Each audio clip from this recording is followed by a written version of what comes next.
They said love was a luxury only nobles could afford, until Sir Marcus threw down his golden armor at the king's feet and declared his heart belonged to a girl who had nothing but dirt under her fingernails. The entire court gasped. The king's face turned white with rage. But what happened next, what the king commanded as punishment, it would haunt the kingdom of Stormwind forever. You see, in the great city of Stormwind, where marble towers kissed the clouds and gold flowed like water through noble hands, there lived a knight so pure of heart that even the light itself seemed to shine brighter in his presence. Sir Marcus Brightblade was his name, and he was everything a knight should be: brave, honorable, and utterly devoted to protecting the innocent. But love doesn't care about your bloodline. Love doesn't ask if you sleep on silk sheets or straw. And when love struck Sir Marcus's heart like a bolt of holy lightning, it chose the most impossible target imaginable: a peasant girl named Elena, whose beauty could make angels weep, but whose station in life was lower than the dirt beneath a noble's boot. The moment their eyes met across the crowded marketplace, everything changed. She was selling bread, her hands flour-dusted, her dress patched and mended a dozen times. He was returning from battle, his armor gleaming, his horse worth more than her family would see in 10 lifetimes. But in that single, heart-stopping moment, none of that mattered.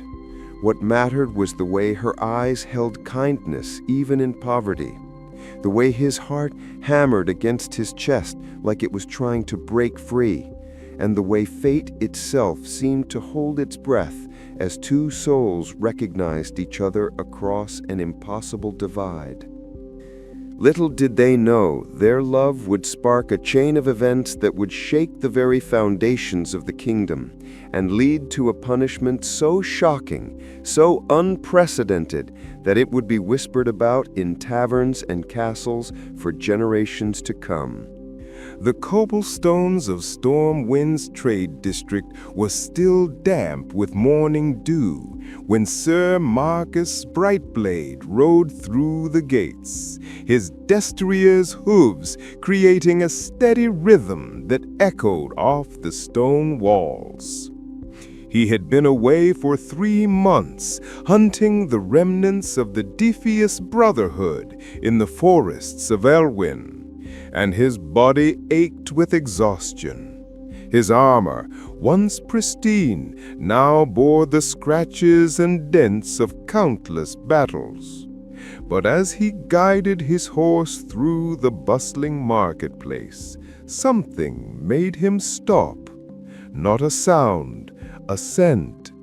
The warm, sweet aroma of fresh-baked bread cut through the morning air like a memory of home. His stomach growled, reminding him that he hadn't eaten since dawn. That's when he saw her. Elena was bent over a wooden table, carefully arranging loaves of bread still warm from her family's small oven. The morning sun caught in her auburn hair, turning it to liquid fire. And when she looked up to greet a customer, her smile was so genuine, so free of the practiced charm he was used to seeing in the noble courts, that it hit him like a mace to the chest. She was beautiful, yes, but it was a beauty carved from hardship and kindness, not painted with expensive cosmetics and silk gowns. Her dress was simple brown wool, patched at the elbows, but it was clean and well mended. Her hands were work-worn, but gentle as she handed bread to a child whose mother counted out copper coins with careful precision. Marcus found himself dismounting without conscious thought, leaving his horse with a stable boy who appeared instantly. Such was the respect his reputation commanded. He approached her stall with steps that felt strange and uncertain, like he was walking through a dream. "Good morning, my lady," he said, the formal address slipping out automatically. Elena looked up, and her eyes widened as she took in his appearance. Not at the armor or the sword, though those certainly marked him as a knight of some importance, but at his face, because Sir Marcus Brightblade was not just noble-born, he was beautiful in the way that heroes in old songs were supposed to be. Golden hair that caught the light, eyes the color of summer sky, and a face that spoke of strength and kindness. I'm not lady, sir," she stammered, her cheeks coloring. "Just Elena Baker's daughter." "Then Elena," he said, and the way he spoke her name made it sound like a prayer. "Might I buy some bread?" Such a simple request, such an ordinary transaction. But nothing about this moment felt ordinary to either of them. Elena's hands trembled slightly as she selected the finest loaf from her display, wrapping it in clean cloth with care that spoke of pride in her craft. When she handed it to him, their fingers brushed, just for an instant, and both felt a shock like touching lightning. "How much?" Marcus asked, his voice rougher than usual. "2 copper, Sir Knight," she whispered. Instead of fishing for coins, Marcus reached into his purse and pulled out a gold piece, worth 50 times what she'd asked. Elena's eyes went wide with shock. "Sir, I cannot. This is too much. I have no change for such." "Then consider the rest a gift," he said softly, "for the finest bread in all of Stormwind." Elena stared at the bold coin in her palm like it was a piece of the sun itself. With this much money, her family could eat well for months, maybe even repair the hole in their cottage roof before the rains came. "Why?" she whispered.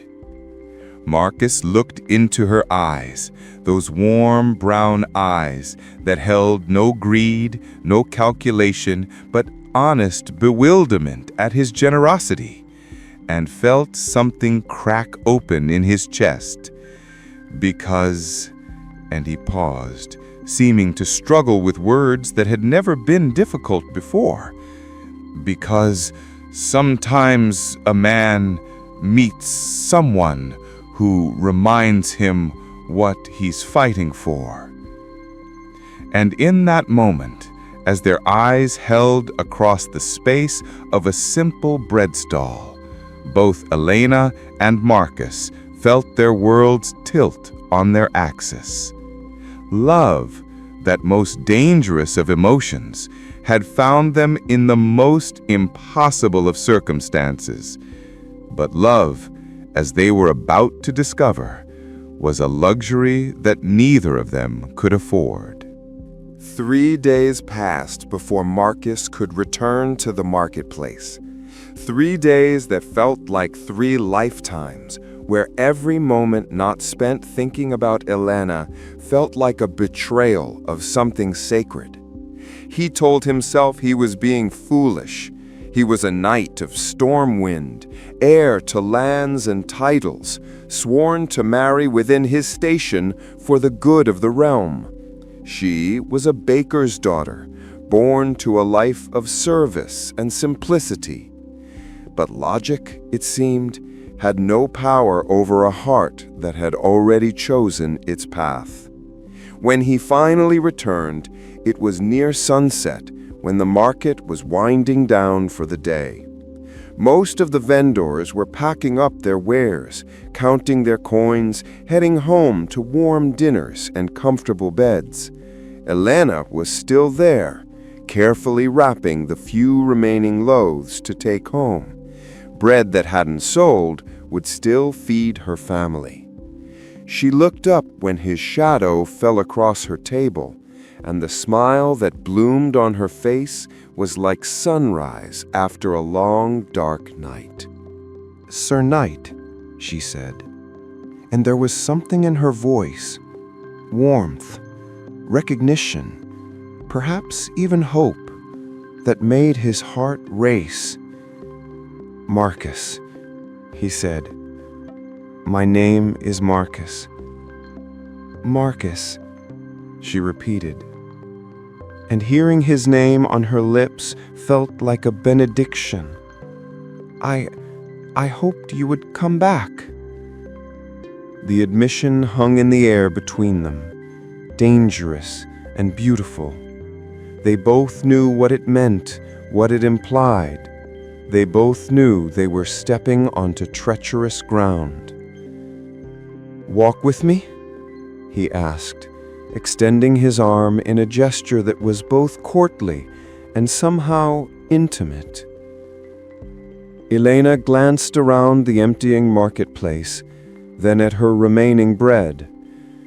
Making a decision that surprised them both, she quickly packed everything away and accepted his arm.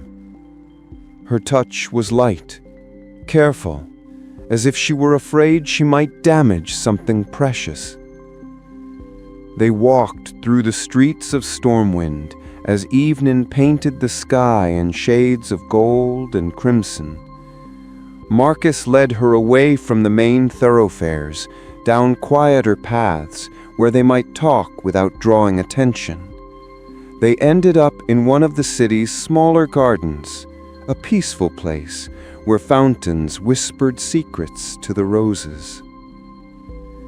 "Tell me about yourself," Marcus said as they sat on a marble bench beneath an archway of climbing ivy.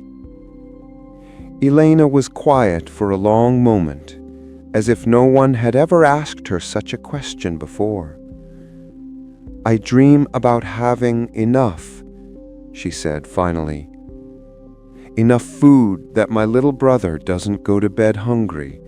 Enough coin that my mother doesn't have to choose between buying medicine for her cough or buying flour for bread. Simple dreams, I suppose." "They're not simple," Marcus said fiercely. "They're the most important dreams of all." She looked at him then, really looked at him, taking in the earnestness in his blue eyes, the way his hands clenched as if he wanted to fight the poverty that had shaped her life. "What about you?" she asked. "What does a knight dream about?" Marcus was silent for so long that Elena began to think he wouldn't answer. When he finally spoke, his voice was barely above a whisper.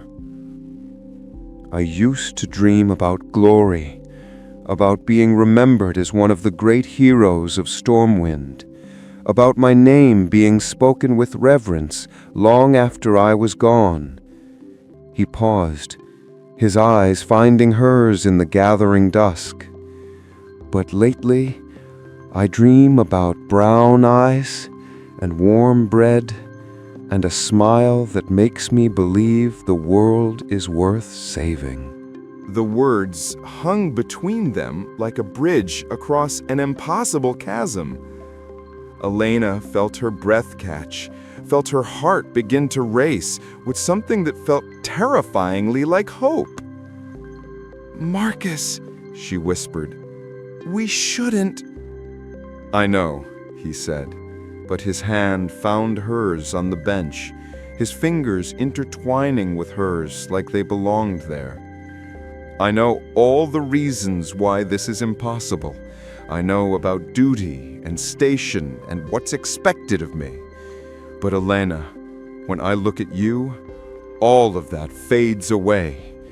When I look at you, I see everything I want to fight for, everything I want to protect, everything that makes life worth living." Elena felt tears prick at her eyes. "But what future could we have? I'm nobody, Marcus, less than nobody. If anyone discovered—" "Then we'll be careful," he said, his voice full of quiet determination. "We'll meet here, in secret, just for a little while, just until—" He didn't finish the sentence. They both knew there was no until. There was no future where their love could exist in the light. But sometimes, Elena thought, as she squeezed his hand, the heart wants what it cannot have more than what it can. And so began their secret courtship, stolen moments in hidden gardens and quiet corners of the city. Every evening that Marcus could slip away from his duties, they met. They talked about everything and nothing, her childhood in the poor district, his training as a knight, their hopes, their fears, their dreams. But more than that, they fell deeper and deeper in love with each passing day. A love that was pure and desperate and doomed from the very start. Because in a kingdom where bloodlines mattered more than hearts, their love was not just forbidden, it was treason. For 2 months they managed to keep their secret. 2 months of stolen kisses in shadowed alcoves, whispered conversations in empty gardens, and love letters written in Marcus's careful script and hidden in the hollow of an old oak tree. Elena would find excuses to visit that tree every day, her heart racing as she reached into the hollow to see if a new message waited for her. Marcus was clever about their meetings, varying the times and places, using his knowledge of the city's layout to find spots where they wouldn't be observed. He taught Elena the servants' passages in the castle walls, the forgotten courtyards where weeds grew between ancient stones, and the hidden entrances that even most nobles didn't know existed. They were careful, they were cautious, they thought they were safe. But love, as they say, has a way of making itself known. It was Lady Catherine Ashmore who first noticed the change in Sir Marcus. Catherine was a duke's daughter, beautiful in the cold, calculating way of high nobility, and she had been expected to marry Marcus since they were children. Their betrothal was a foregone conclusion, an arrangement that would unite 2 powerful houses and strengthen the kingdom's noble lines. Catherine had always taken Marcus for granted. He was hers by right, by expectation, by the simple reality of their matching bloodlines. She had never bothered to win his affection because she assumed she already possessed it.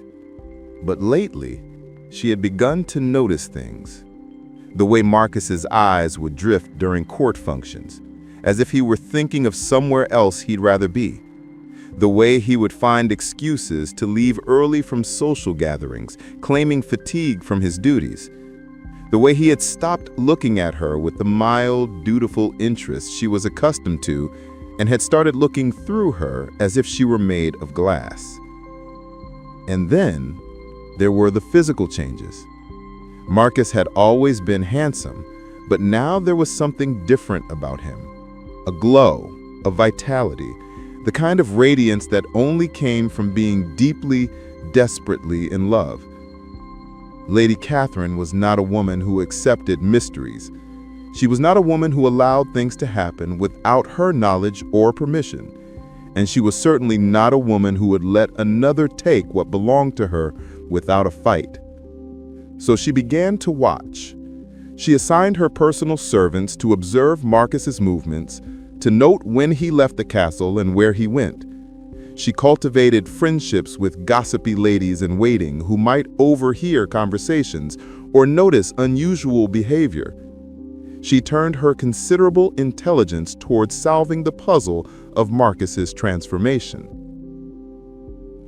The breakthrough came from an unexpected source.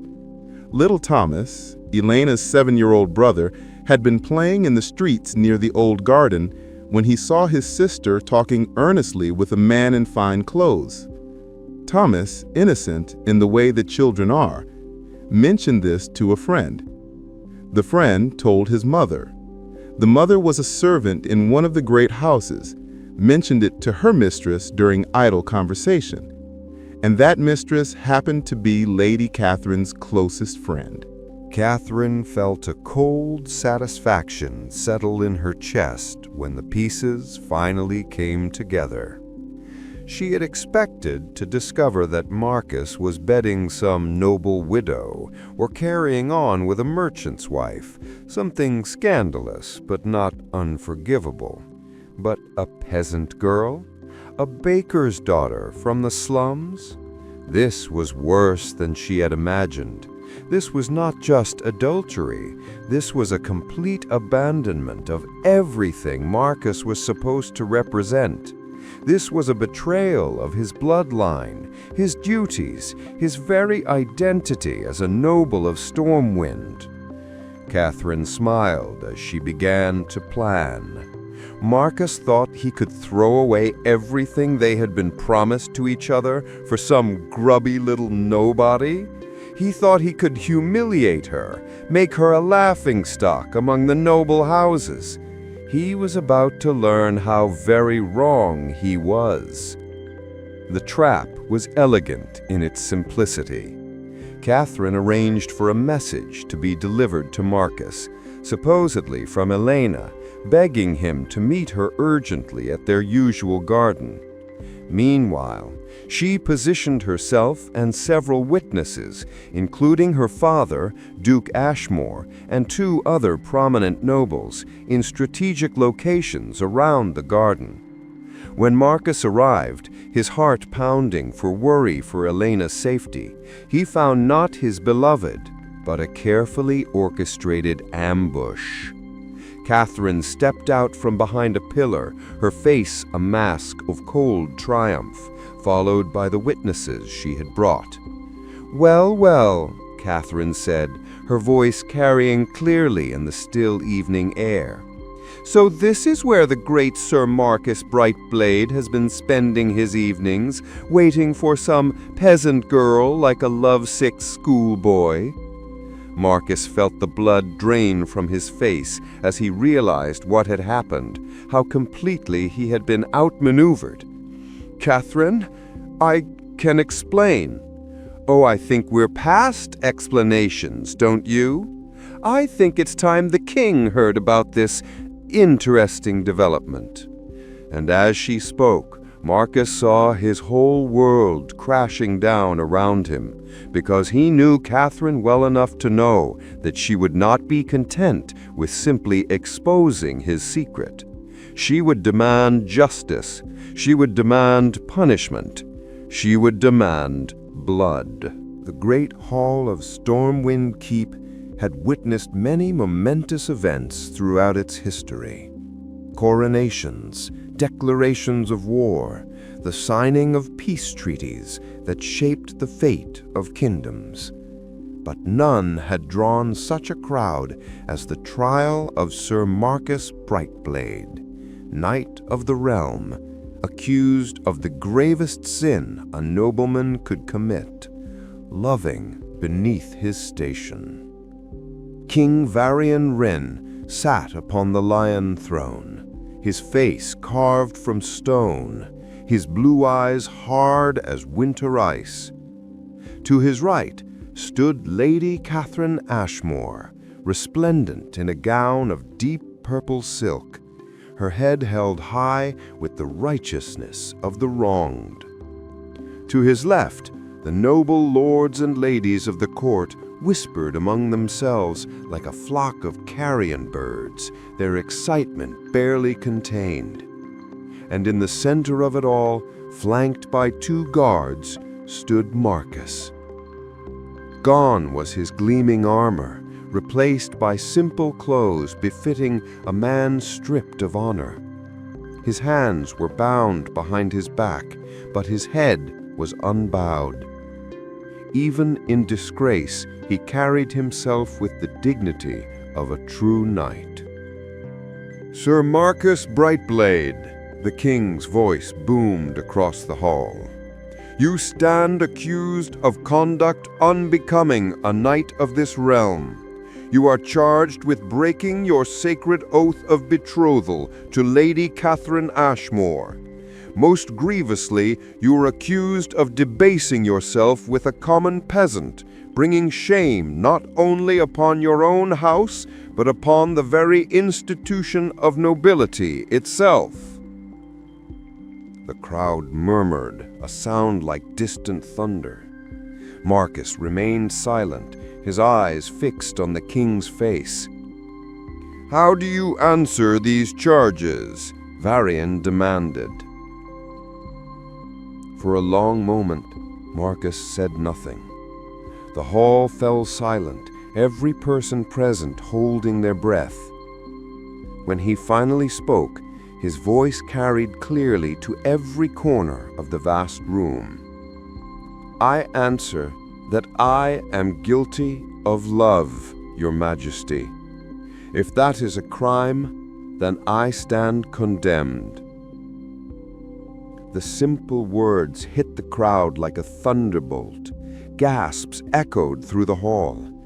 Lady Catherine's face flushed with rage, but Marcus wasn't finished. "I am guilty of finding in a baker's daughter more nobility than I have seen in all the perfumed halls of this court. I am guilty of loving a woman who would give her last crust of bread to a hungry child, who works from dawn to dusk to support her family, who has never known luxury but has never lost her kindness. Yes, Your Majesty, I am guilty of love, and I would rather die with that guilt than live without it." The words rang through the hall like a bell, and in that moment, Marcus transformed from a disgraced knight into something far more dangerous, a martyr for love itself. King Varian's face darkened. "You dare to lecture this court about nobility, you who have betrayed every principle of your birth and breeding, you who have thrown away duty and honor for the sake of base desire?" "Base desire?" Marcus's voice rose, and for the first time, fire blazed in his eyes. "Your Majesty speaks of duty and honor, but what honor is there in a marriage without love? What duty is served by condemning two people to misery for the sake of bloodlines and gold? I have served this kingdom faithfully for 15 years. I have bled for it, killed for it, nearly died for it more times than I can count. And in all that time, I have never felt more noble than when I held Elena Baker's daughter in my arms." The crowd was in uproar now, some shouting condemnation, others murmuring what might have been approval. Lady Catherine stepped forward, her voice cutting through the noise. "Enough!" she shrieked. "You see how he mocks us all. He compares his squalid affair to true nobility and thinks himself righteous. Your Majesty, I demand justice. I demand satisfaction." King Varian raised his hand, and silence fell like a blanket over the hall. When he spoke, his voice was cold as a winter grave. "You want justice, Marcus? You want to throw away everything for this peasant girl? Then you shall have your chance to prove your love is worth more than your honor." The king stood, and every person in the hall tensed with anticipation. "Let the girl be brought forward," Varian commanded. Marcus felt his heart stop. "No," he whispered, then louder, "No, Your Majesty, she is innocent in this. She has done nothing wrong. I am the one who pursued her. I am the one who—" "Silence!" the king roared. "You claim to love her? Then let us see how deep that love runs when it is tested by fire." The great doors of the hall opened with a boom that echoed like thunder. Through them walked two guards, and between them, small and terrified, but walking with her head held high, was Elena. She had been given a simple white dress to wear, the color of innocence, but also the color worn by those condemned to die. Her auburn hair had been braided simply, and her hands were bound with silken cords. But even in her fear, even facing the assembled might of Stormwind's nobility, she was beautiful. When her eyes met Marcus's across the vast hall, something passed between them, a look of such pure love, such absolute devotion, that even some of the hardest hearts in the audience felt a moment's pause. "Behold," King Varian said, his voice dripping with contempt, "the woman for whom our noble knight would throw away his birthright. Tell me, girl, do you know what your affections have cost this man?" Elena's voice was barely a whisper, but in the silence of the hall, every word was audible. "I know, Your Majesty, and I would spare him that cost if I could." The king smiled, and it was not a pleasant expression. "Oh, but you can, my dear. You can indeed." And with those words, King Varian Rin prepared to deliver a judgment so cruel, so unprecedented, that it would be remembered long after all the players in this drama had turned to dust. King Varian descended from his throne with deliberate slowness, each step echoing through the silent hall like a funeral drum. The assembled nobles watched with rapt attention, sensing that they were about to witness something extraordinary, a judgment that would be talked about for generations. "You speak of love," the king said, his voice carrying to every corner of the vast chamber. "You claim that what you feel for this peasant girl is worth more than duty, more than honor, more than the stability of the realm itself. Very well, let us test that love." Marcus felt ice form in his veins. He knew that tone, had heard it in battles when Varian was about to order something terrible but necessary. "Your Majesty, please." "I said silence." Varian's voice cracked like a whip. "You have had your chance to speak. Now you will listen." The king stopped directly in front of Elena, studying her with the cold calculation of a man evaluating livestock. Elena's gaze met his without flinching, though Marcus could see the terror in her eyes. "Such a pretty thing," Varian mused, his voice deceptively soft. "I can see why you might turn a man's head. Simple beauty, unstained by the complexities of court life. Yes, I can understand the appeal." He turned back to the assembled court, his arms spread wide in a gesture that encompassed them all. "My lords and ladies, we are faced with a unique situation.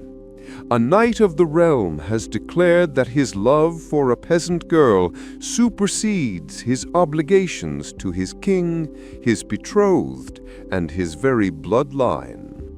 He claims this love is pure, noble, worth any sacrifice. Such devotion deserves a fitting test, don't you think?" The crowd murmured agreement, though many looked uncertain about what was coming. Varian smiled, and Marcus felt his soul chill at that expression. Sir Marcus Brightblade, you have a choice to make. Your love will be tested not by words, but by deeds. not by sacrifice of yourself, but by sacrifice of what you claim to hold most dear." The king gestured, and servants appeared carrying a small table upon which rested two objects, an ornate dagger with a jeweled hilt and a simple wooden cup. "In this cup," Varian announced, his voice rising so all could hear, "is poison, swift-acting, painless, but absolutely fatal. The dagger, as you can see, is sharp enough to end a life with a single thrust to the heart." Gasps echoed through the hall. Even Lady Catherine looked suddenly pale, as if realizing she had unleashed forces beyond her control. "Here is your test of love, Sir Marcus," the king continued, his voice now soft as silk and twice as dangerous. "You may choose to drink the poison yourself, dying for your love like the hero in a bard's tale. Your death will buy the girl's freedom. She will be released unharmed, allowed to return to her simple life." Marcus felt a surge of relief. Death for Elena's safety? That was no choice at all. But Varian wasn't finished. "Or," he said, and the single word dropped into the silence like a stone into still water. "You may give the poison to your beloved. Watch her die for your love. But if you choose this path, if you prove that your love is selfish enough to demand her life for your desires, then you will be rewarded beyond your wildest dreams."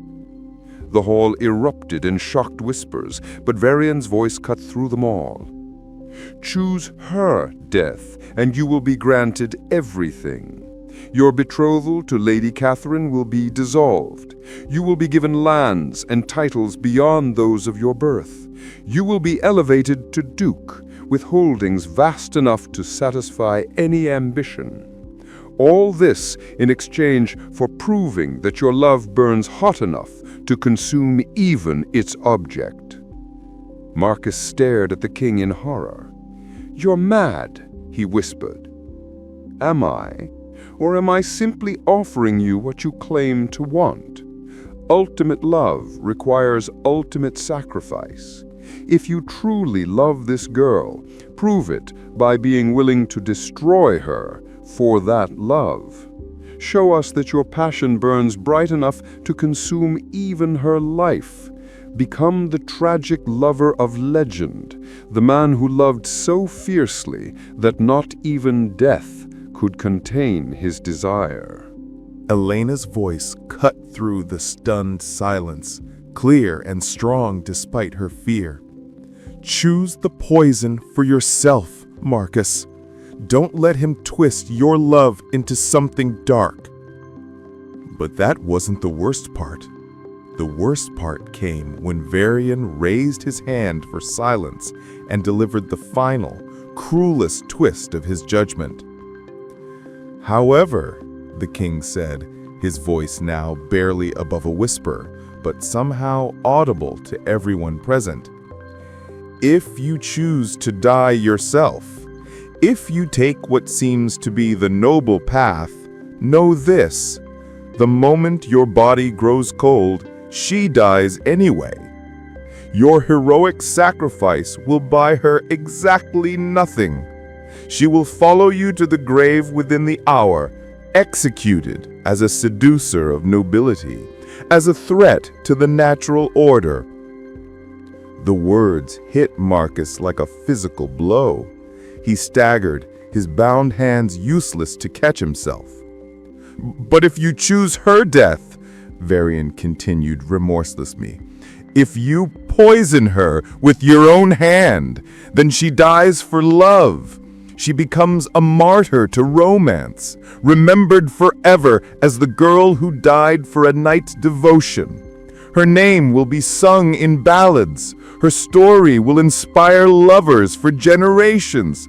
In death, she will achieve an immortality that her birth could never have granted her in life."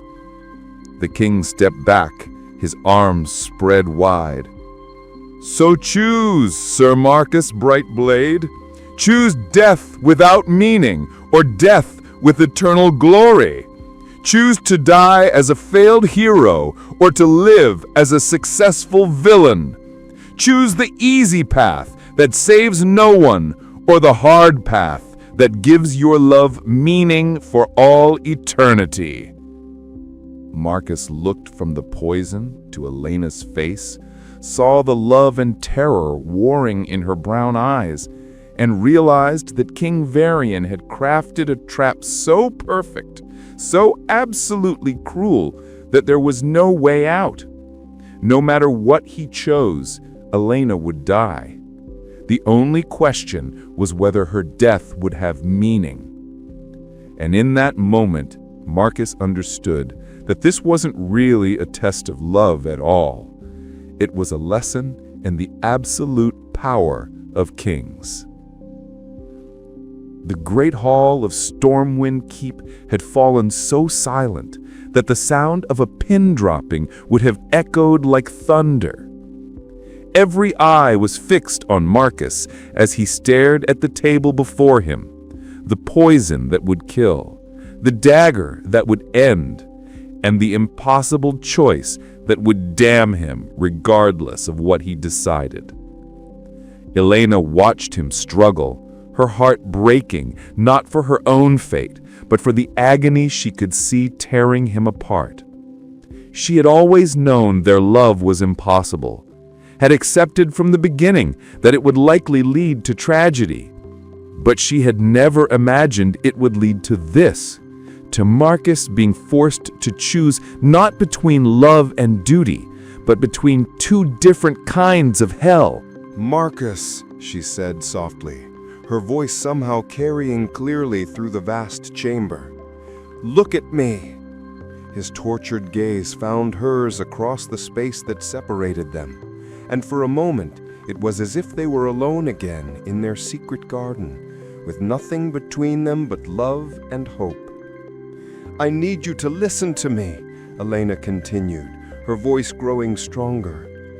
"Whatever you choose, I want you to know that these past months, loving you, they have been worth everything. You gave me more joy in 2 months than I ever dared dream of in a lifetime." Marcus felt tears he refused to shed burning behind his eyes. "Elena, I'm so sorry. This is all my fault. If I had been stronger, if I had stayed away, then we never would have had even that," she interrupted. "Would you trade away every moment we shared? Every kiss, every whispered word, every time you made me feel like I was worth something more than my station? Because I wouldn't, not for all the safety in the world." Lady Catherine stepped forward, her face flushed with anger.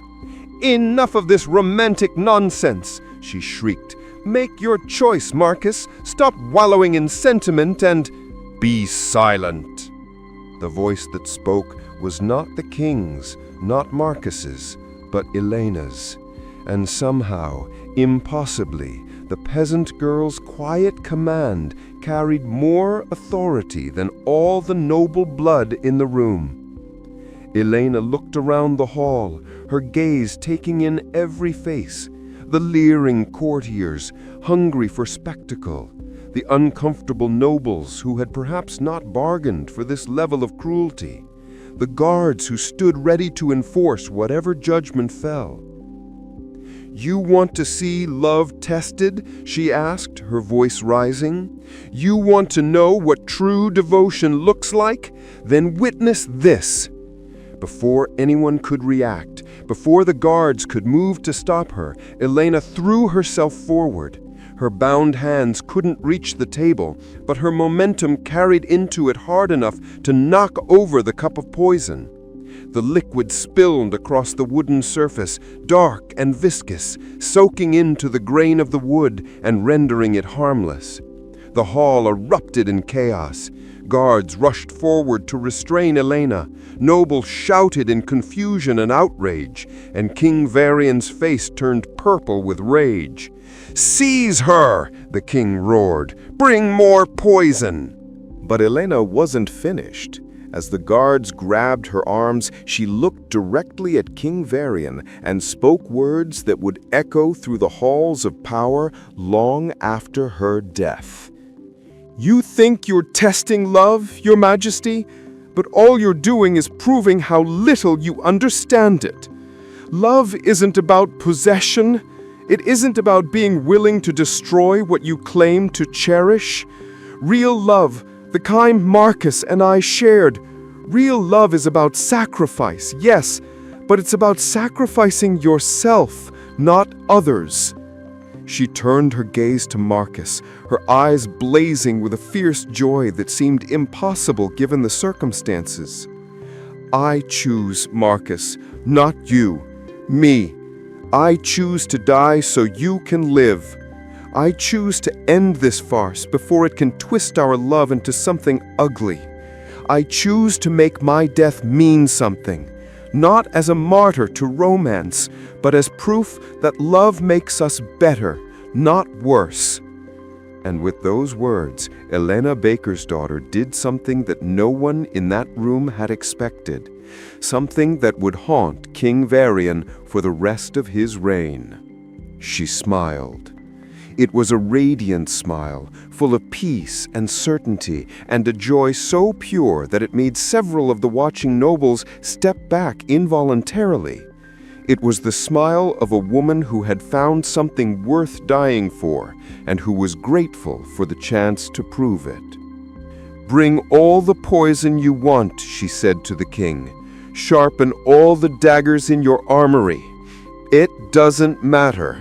You've already lost." King Varian's voice was deadly quiet. "Have I, girl? And how have I lost?" Elena's smile widened.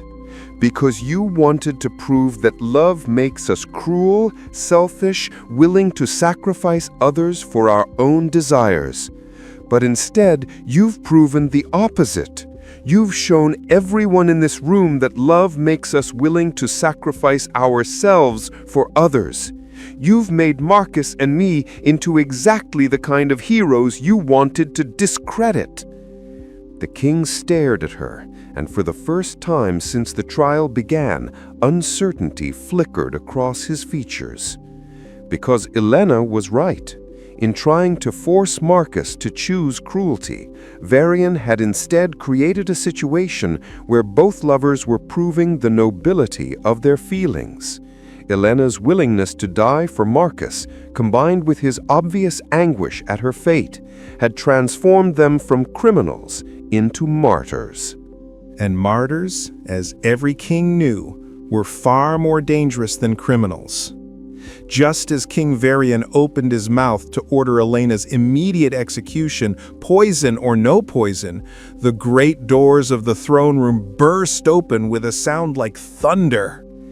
Every head turned toward the entrance, expecting to see more guards or perhaps a late-arriving noble. Instead, what they saw made every person in the room drop to one knee.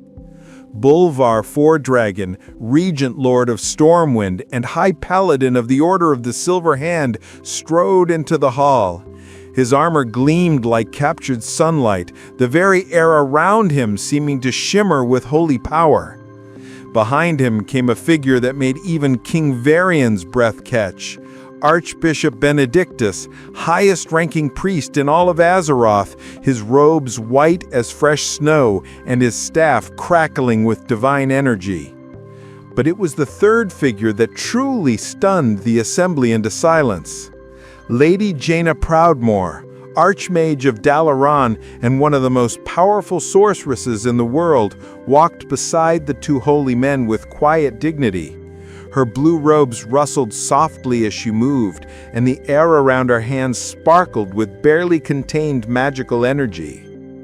King Varian remained on his throne, but his posture had changed completely. These were not subjects come to witness his judgment.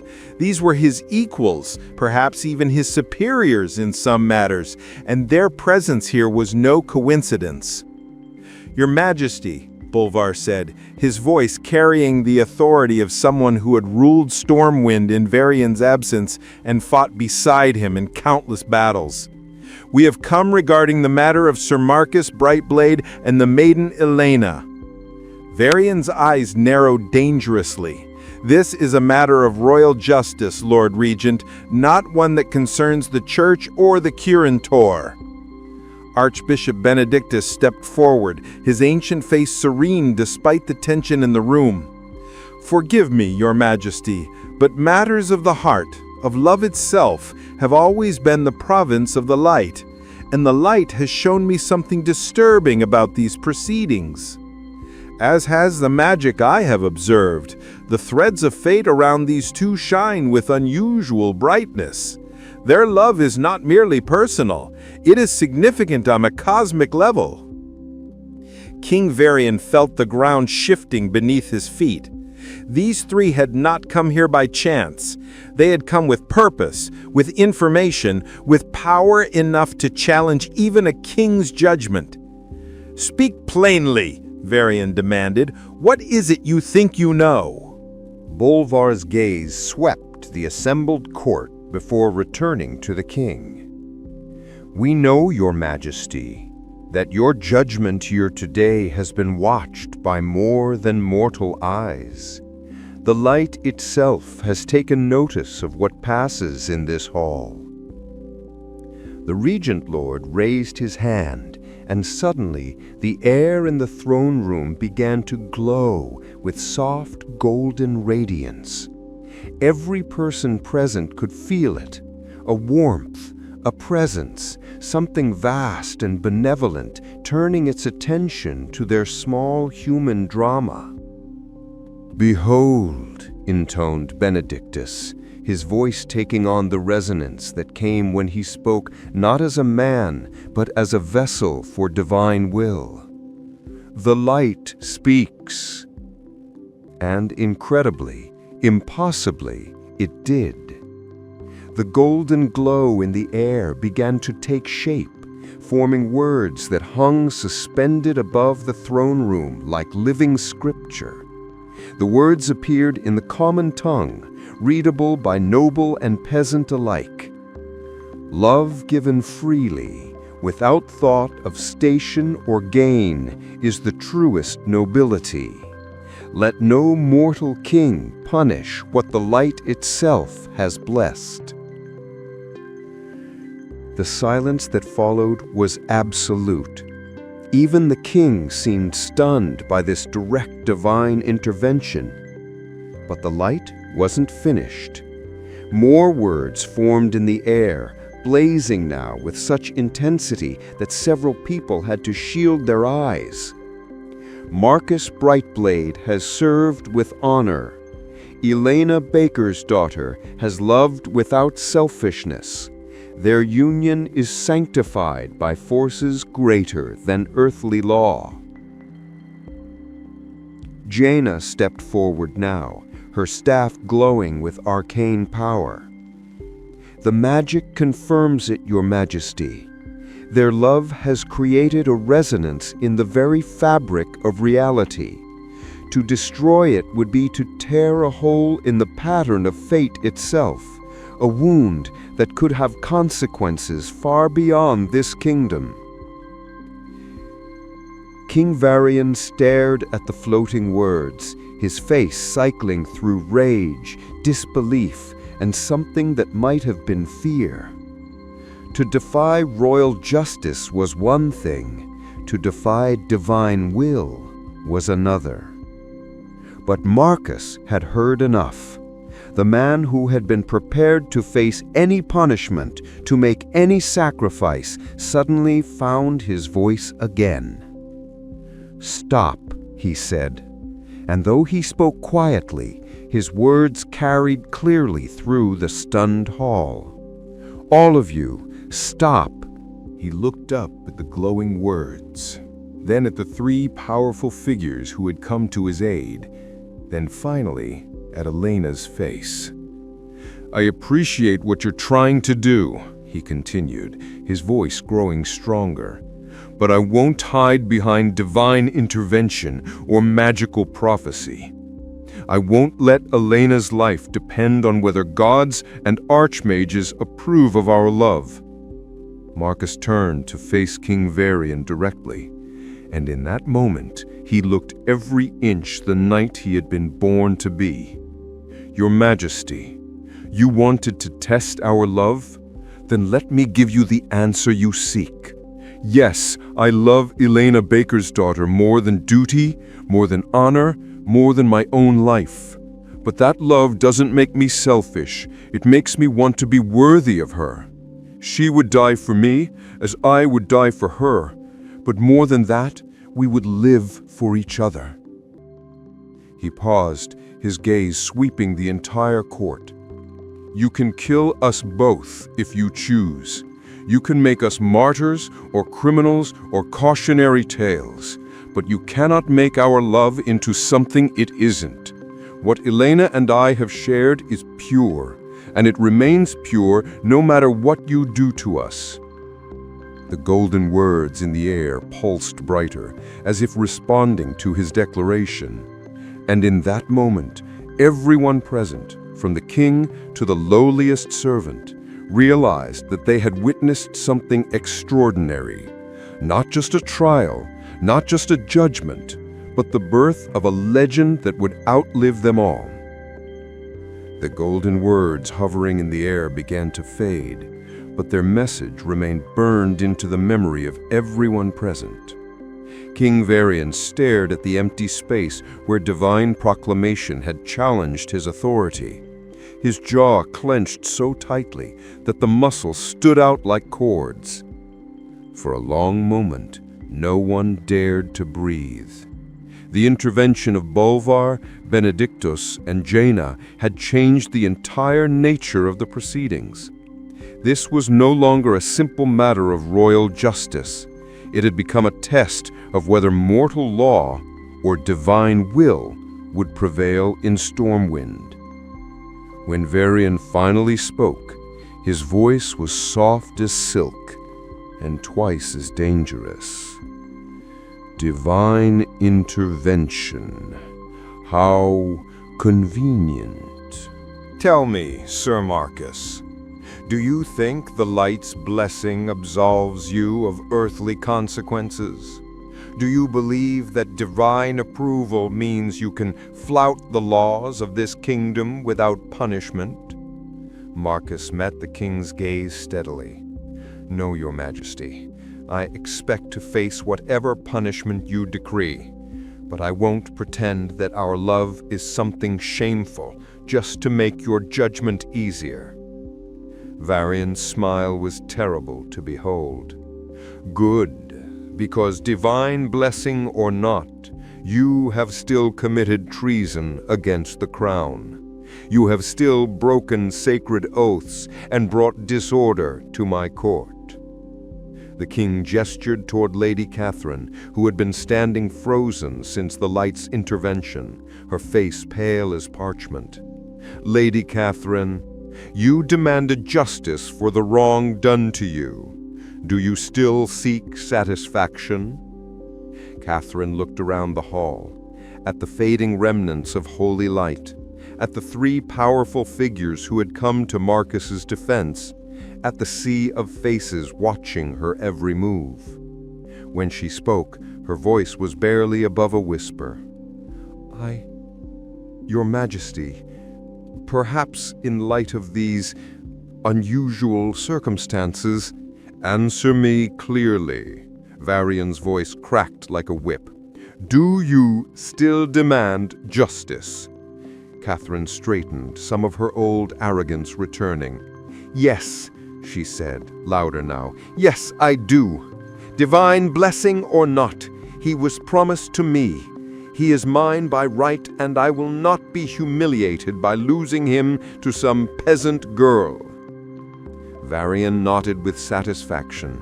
"Then justice you shall have, but not," he continued, his voice taking on a new, calculating tone, "the justice you expect."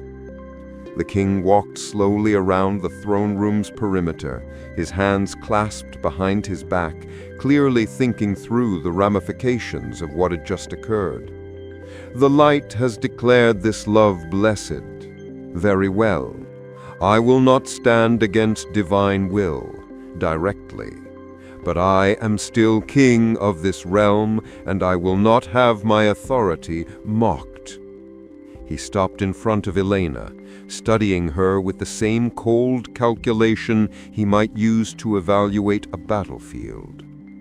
You, girl, have caused all of this chaos. Your very existence has disrupted the natural order, turned a noble knight into a rebel, brought divine intervention into my court. Such influence deserves special consideration. Elena lifted her chin, meeting his gaze without flinching. I regret nothing, Your Majesty. If loving Marcus is a crime, then I am guilty as charged. Oh, but that's where you're wrong, Varian said, his smile returning.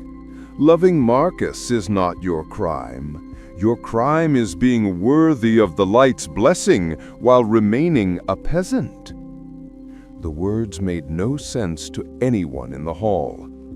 Varian began to pace again, his voice taking on the tone of a man working through a complex problem. You see, if the light has blessed your love, then clearly you are more than you appear.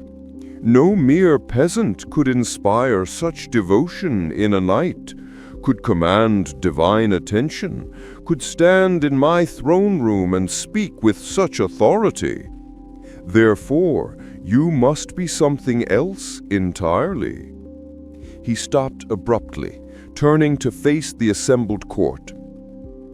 I hereby proclaim that Elena Bakersdottir is not and has never been a peasant. She is clearly nobility in disguise. Perhaps a princess of some foreign land, perhaps the daughter of a noble house fallen on hard times. Her true parentage will be investigated. Gasps echoed through the hall. As the brilliance of Varian's solution became clear, he was not defying divine will, he was reinterpreting it. And if she is nobility, then her marriage to Sir Marcus is not a violation of natural order, but a restoration of it. The light, in its wisdom, has simply revealed what was always true. Bolva stepped forward, his expression unreadable. Your Majesty, that is, well, a creative interpretation of events. Is it wrong? Can you prove that this woman is truly of common birth? Can anyone here swear with absolute certainty that she is not noble-born? The silence stretched on as everyone realized the trap Varian had laid. By elevating Elena's status, he could allow the marriage without admitting that a king had been wrong. He could save face while appearing to bow to divine will. But Marcus understood that there would be a price. There was always a price. What do you want? He asked quietly. Varian's smile was triumphant. Simple. You wish to marry your beloved? Then prove your love through service. I am sending an expedition to Northrend to investigate reports of an ancient evil stirring in Icecrown Citadel. You will lead this mission. You will not return until the threat is neutralized or until you die in the attempt. The king's eyes glittered with cold satisfaction. If your love is truly blessed by the light, then the light will protect you and bring you home to claim your bride. If it is merely mortal passion, well, the wastes of Northrend are littered with the bones of those who overestimated their own importance. Marcus felt his blood turn to ice. Northrend was a death sentence, a frozen wasteland filled with undead horrors and worse. Few who ventured there ever returned. But Elena's voice cut through his despair. "I'll wait," she said simply. "However long it takes, however dangerous the journey, I'll wait for you to come home." And looking into her eyes, Marcus saw not fear or despair, but absolute faith. Faith in their love, faith in him, faith that somehow, against all odds, they would find their way back to each other. It was that faith that gave him the strength to kneel before his king and accept what might very well be a death sentence. "I accept, Your Majesty. I will go to Northrend, and I will return to claim my bride." But as he spoke the words, Marcus couldn't shake the feeling that this was exactly what King Varian had planned all along. 3 years passed like a nightmare of ice and death. Marcus's letters came sporadically, carried by ravens that had somehow survived the journey across the frozen wastes of Northrend. Each message was brief, carefully worded to pass royal censors, but Elena treasured every word. She had been installed in a small manor house on the outskirts of Stormwind, her new noble status requiring appropriate accommodations. Servants who had been assigned to watch her as much as serve her whispered that she spent her days tending a small garden, her nights reading Marcus's letters by candlelight, and her prayers begging the light to bring him home safely. The court had largely forgotten about the peasant girl who had defied a king. New scandals, new intrigues, new loves and betrayals captured their attention. Only Lady Catherine remembered, nursing her wounded pride and plotting revenge that would never come to fruition. And then, on a morning when spring was just beginning to touch Stormwind with green fingers, everything changed. Elena was in her garden, coaxing early flowers from the still cold soil when she heard the commotion from the main road. Shouts, cheers, the sound of many horses approaching. She rose from her knees, dirt still clinging to her simple dress, and walked to the garden gate. What she saw there made her heart stop. Marcus rode at the head of a column of knights, his armor scarred but gleaming, his banner flying proudly in the morning breeze. But it was not just his survival that shocked the growing crowd of onlookers. It was what he carried. Strapped to his saddle was a weapon that every person in the kingdom would recognize. Frostmourne, the cursed rune blade that had once belonged to the Lich King himself. And hanging from his belt were artifacts of such obvious power that the air around them shimmered with magical energy. Marcus Brightblade had not simply survived his mission to Northrend. He had succeeded beyond anyone's wildest dreams, striking down the very source of undead evil that had threatened the world. Elena ran to him without thought for dignity or protocol, her bare feet flying over the cobblestones. Marcus dismounted before she reached him, catching her in his arms and spinning her around as if she weighed nothing at all. "I told you I would come back," he whispered against her hair. "I never doubted," she whispered back, tears streaming down her face. The crowd that had gathered began to cheer, the sound echoing off the walls of nearby buildings. Word spread through Stormwind like wildfire. The knight had returned. The mission was complete. The love story would have its happy ending after all. But King Varian, when he heard the news, felt no joy. He had sent Marcus to die, had counted on Northrend's frozen hell to solve his political problem permanently. The knight's return, his incredible success, his transformation from disgrace to hero, it changed everything. The trial that followed was unlike the first. This time, Marcus stood before the throne not as a criminal, but as a conquering hero. The artifacts he had claimed, the evil he had destroyed, the service he had rendered to all of Azeroth, it had elevated him far beyond his original station. When King Varian finally spoke, his voice carried none of its previous venom. He said, "Sir Marcus Brightblade," the word seeming to stick in his throat.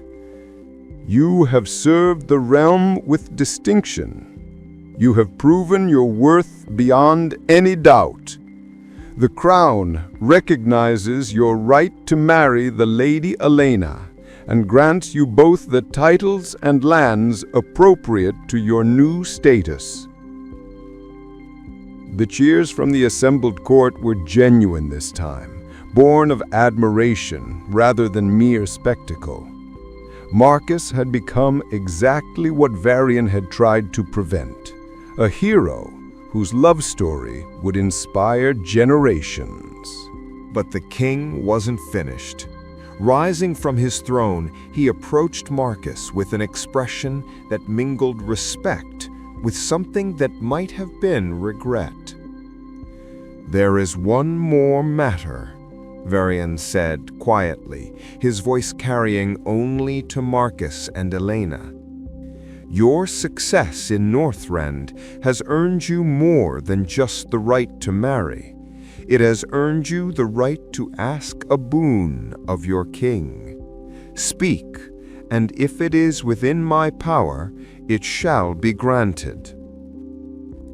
Marcus looked at Elena, saw her nod of encouragement, and turned back to the king with a request that stunned everyone who heard it. "Your Majesty," he said, his voice clear and strong, "I ask that you establish a new order of knighthood, an order open not just to the noble born, but to any who prove themselves worthy through deed rather than birth. Let there be a path for the common born to rise through service, so that no other lovers need face what Elena and I have endured." The request was brilliant in its simplicity. Instead of asking for personal gain, Marcus had asked for something that would benefit the entire kingdom, and that would make him a hero not just to lovers, but to every common person who dreamed of rising above their station. King Varian stared at him for a long moment, then began to laugh. It was not the cold, cruel laughter that had echoed through the first trial, but something genuine and admiring. "Cleverly done," the king said. "You force me to either appear petty by refusing or wise by accepting. Very well. Let it be known that I establish the Order of the Common Crown, dedicated to the principle that nobility lies in deed, not birth, and let Sir Marcus Brightblade be its first Grand Master." The cheers that erupted from the throne room could be heard throughout Stormwind. Marcus's and Elena's wedding, when it finally took place a month later, was attended by nobility and commoners alike, all celebrating a love that had literally changed the laws of the kingdom. Years later, when bards sang of their story, they would focus on different elements. Some emphasized the romance, the forbidden love that conquered all obstacles. Others highlighted the adventure, the heroic quest to frozen Northrend and the battle against ultimate evil. But the wisest bards understood that the real story was about something much simpler and much more profound. It was about two people who refused to let the world tell them what their love was worth. It was about the power of staying true to yourself, even when everyone around you insists you're wrong. And it was about the truth that Elena had spoken in that throne room so long ago, that real love doesn't make us worse. It makes us better. It makes us willing to sacrifice for others rather than demanding they sacrifice for us. The kingdom was changed by their love, made more just, more open to the possibility that worth could be found in unexpected places. The Order of the Common Crown would go on to produce some of Stormwind's greatest heroes, knights whose deeds outshone those of any noble-born warrior. But perhaps the most important change was in the stories parents told their children.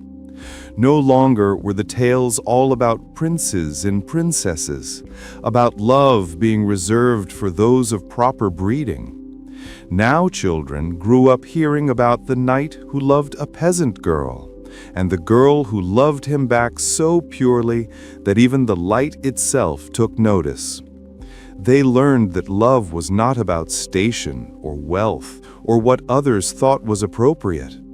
They learned that love was about finding someone worth fighting for, and then never ever giving up. In a world that often tries to tell us who we should love, how we should dream, and what we're worth based on where we come from, Marcus and Elena's story reminds us of a profound truth. The heart recognizes no boundaries but those we impose upon ourselves. Their love didn't conquer because it was perfect or easy, but because it was real enough to inspire divine intervention, real enough to change laws, real enough to transform a kingdom. The greatest nobility isn't found in bloodlines or titles, but in the courage to love truly, to sacrifice for others, and to believe that what we feel in our hearts matters more than what the world tells us we should accept. Sometimes the most powerful act of rebellion is simply refusing to let others define the worth of your dreams. Love, when it is pure and selfless, doesn't just change the lovers, it changes everyone around them, rippling outward like light piercing darkness, showing others what's possible when we refuse to settle for less than what our hearts know to be true.